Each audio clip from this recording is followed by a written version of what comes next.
ভিডিওতে আমি যে ওষুধটি নিয়ে আলোচনা করব বা যে ওষুধটির রিভিউ করব আপনার স্ক্রিনে দেখতে পাচ্ছেন।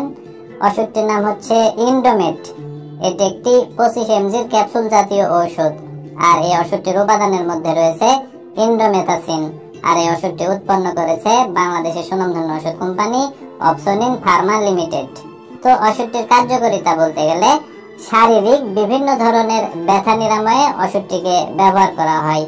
যেমন রিউমাটয়েড আর্থ্রাইটিসের ব্যথা দূর করতে ওষুধটিকে ব্যবহার করা হয়, অস্টিও আর্থ্রাইটিসে ওষুধটিকে ব্যবহার করা হয়, কোমরের ব্যথা দূর করতে ওষুধটিকে ব্যবহার করা হয়, মোচড় লাগা ব্যথা দূর করতে ওষুধটিকে ব্যবহার করা হয়, টান পড়া ব্যথা দূর করতে ওষুধটিকে ব্যবহার করা হয়, অস্থি সন্ধি সরে যাওয়ার ব্যথা দূর করতে ওষুধটিকে ব্যবহার করা হয়, বাতের তীব্র ব্যথা দূর করতে ওষুধটিকে ব্যবহার করা হয়, দাঁতের ব্যথা দূর করতে ওষুধটিকে ব্যবহার করা হয় ইত্যাদি। তো সাধারণত এইগুলো রোগের চিকিৎসায় মূলত ইন্ডোমেট এই ক্যাপসুলটিকে ব্যবহার করা হয়। এখন আসুন যে ইন্ডোমেট এই ক্যাপসুলটির আসলে সেবন বিধি কি সেটি নিয়ে আলোচনা করা যাক।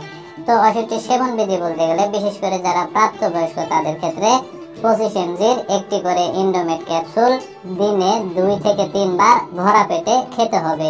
পাশাপাশি গ্যাস্ট্রিকের ওষুধও সেবন করতে হবে। আর ইন্ডোমেট এই ক্যাপসুলটির পার্শ্ব প্রতিক্রিয়ার কথা যদি বলতে যাই তাহলে বমি বমি ভাব হতে পারে, ডায়রিয়া হতে পারে, পেপটিক আলসার হতে পারে।